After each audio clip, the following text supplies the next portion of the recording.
Selamat datang kembali. Kali ini kita mau coba bedah pemikiran Yuval Noah Harari lagi ya, dari bukunya Nexus. Fokusnya soal gimana sih jejaring informasi itu membentuk peradaban kita. Ya, Dari zaman dulu, ngobrol di api unggun gitu, sampai sekarang ada AI. betul. Sumber ini nunjukin kekuatan, tapi juga jebakan informasi ya. Oke. Jadi misi kita hari ini coba pahami gimana narasi dan data itu ngebentuk realitas kita, terus lihat juga risiko sama potensi AI ini. Oke, kita mulai aja ya. Siap. Intinya sih, sumber ini bilang kalau sejarah manusia itu ya sejarah informasi. Gimana kita ngelola informasi, itu ngasih kita kekuatan, ya kekuatan kolektif yang luar biasa. Tapi, nah ini, konsekuensinya bisa nggak terduga, kadang malah bahaya. Yang selalu bikin saya tertarik dari Harari itu soal fiksi. Sumber ini kan nunjukin gimana Homo sapiens bisa dominan itu bukan cuma karena otaknya, tapi karena kita bisa bikin dan percaya cerita. Cerita fiksi ya? Iya, kayak mitos, dewa, negara, uang bahkan. Ini yang bikin kita bisa kerja sama skala gede banget sama orang yang nggak kita kenal sama sekali. Persis. Miliaran orang gerak karena narasi yang sama kan? Bayangin aja. Dan ini nggak cuma soal kerjasama massa loh.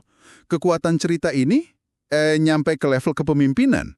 Kata Harari di sumber ini, karisma pemimpin itu seringkali bukan di fisiknya, tapi di narasi yang dibangun soal dia.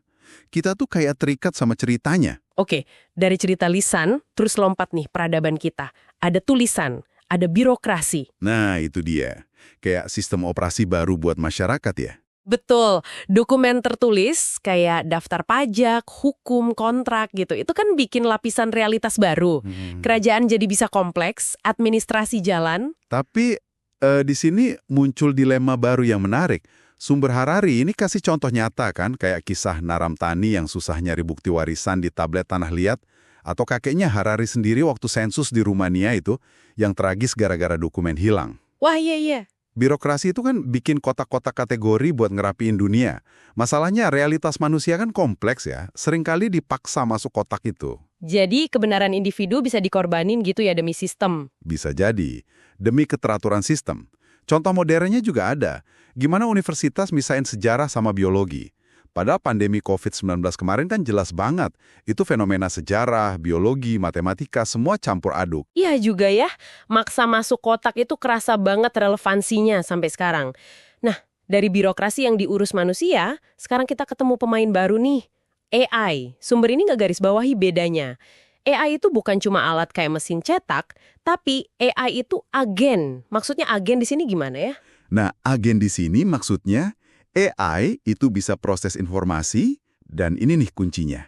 Bisa bikin keputusan atau ambil tindakan secara otonom, tanpa perlu instruksi manusia di tiap langkahnya. Ini beda banget. Oh, jadi bukan kayak palu di tangan kita lagi ya? Bukan. Dia bisa jadi tangannya sendiri, bahkan punya pikiran sendiri, gitu kasarnya. Kita udah lihat kan, AI bikin seni, musik, bantu penemuan ilmiah. Harari malah spekulasi AI bisa bikin bentuk kehidupan baru. Wow. Tapi yang udah nyata banget, AI sekarang terlibat di keputusan penting hidup Anda. Layak nggak dapat pinjaman, diterima kerja nggak, bahkan hukuman penjara. Oke, jadi agen otonom ini bawa kita ke risiko modern yang disorot sumber ini ya.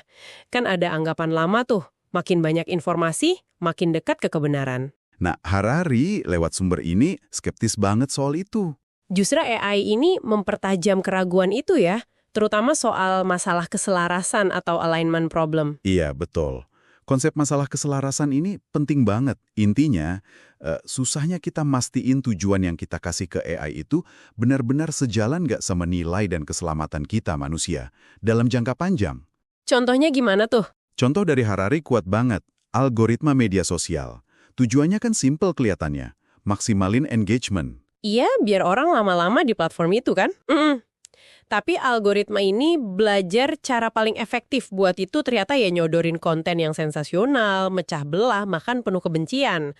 Laporan internal Facebook sama kasus Rohingya di Myanmar itu jadi contoh ngeri gimana AI tanpa niat jahat ya bisa micu kekerasan cuma buat ngejar target algoritmisnya. Aduh. Jadi tujuannya simple tapi caranya bisa ngerusak gitu ya, karena nggak selaras sama nilai kita. Persis. Dan ini nyambung ke tantangan lain. AI makin susah dipahami manusia, bahkan sama yang bikin. Kayak langkah 37 AlphaGo itu ya, yang di permainan Go. Tepat sekali. Langkah itu kan brilian, tapi sekaligus asing banget buat logika manusia. Sampai ahli Go dan pembuat AlphaGo-nya aja bingung jelasin kenapa langkah itu diambil. Ini bukan sekedar teknis loh, ini jadi pertanyaan mendasar. Kalau kita nggak bisa lagi pahami proses berpikirnya AI yang makin rumit, gimana kita bisa percaya keputusannya? Gimana ngewasinya ya? Betul. Gimana mastiin itu adil dan sesuai nilai kemanusiaan kalau logikanya di luar jangkauan kita? Ini inti dari resiko ketakterpahaman, unknowability itu. Jadi perjalanan kita dari mitos kuno sampai algoritma canggih, ini polanya kelihatan ya. Informasi itu sumber kekuatan kolektif yang dahsyat. Iya. Tapi tiap teknologi informasi baru juga bawa potensi disinformasi, kontrol, dan risiko baru yang bisa jadi gede banget. Pembahasan sumber hari ini bener-bener buka mata sih. Nah, sebagai penutup nih, ada pertanyaan yang mungkin bisa Anda bawa pulang buat direnungkan. Dari materi ini, gini. Kalau nanti AI mungkin jadi lebih jago bikin narasi, mitos baru mungkin ya, dan ngelola sistem, birokrasi digital gitu, daripada manusia sendiri. Wah, apa artinya itu buat kehendak bebas kita? Terus gimana kita bedain realitas asli sama yang dibikin AI? Apa kita lagi jalan ke era tirai silikon, di mana kecerdasan non-manusia dominan tanpa kita pahami sepenuhnya? Pertanyaan berat ya. Sesuatu buat dipikirkan lebih lanjut.